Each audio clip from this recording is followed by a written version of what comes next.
In this lesson, we will see together les pronoms et déterminants indéfinis, but more precisely, we will see aucun and aucune.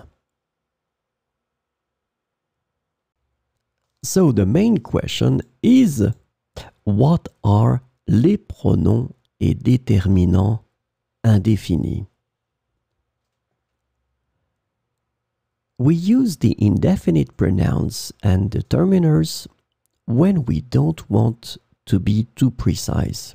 And this is the key thing. These déterminants, pronoms indéfinis are used when we don't want to be too precise. And we would rather give a more general word to speak about a person, a place, or a thing. So it will be possible to use them for a person, a place, or a thing. So this lesson is about aucun, aucune. They both mean none. It is always used with ne. So this is the first thing that you will have to remember. And the second thing, it can be used as an adjective and as a pronoun. So that will be the tricky thing, and this is the reason why we will cover all the situations. So let's start with the first one. Il n'y a aucun problème. So in that situation, c'est adjectif.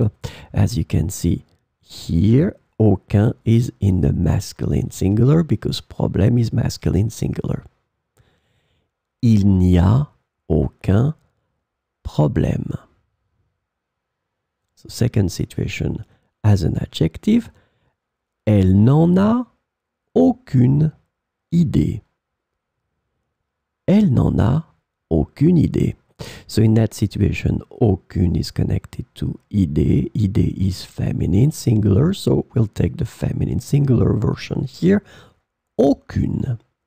Masculin, aucun problème. Féminin, aucune idée. So this is when we use aucun, aucune as adjectives. Let's have a look now at the pronouns.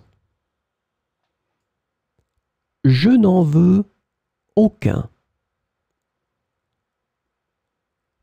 Je n'en veux aucun. Nous n'en avons aucune. Nous n'en avons aucune.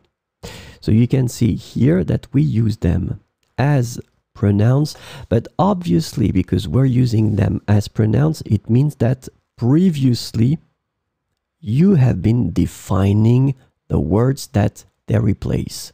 So it cannot come like that because it would be extremely strange. We would not know what you're talking about. So it must replace something that was mentioned previously. So it means that, of course, if the thing mentioned is masculine, then you will go for aucun. If the thing mentioned previously is feminine, you will go for aucune. So remember, you can use them as adjectives and pronouns.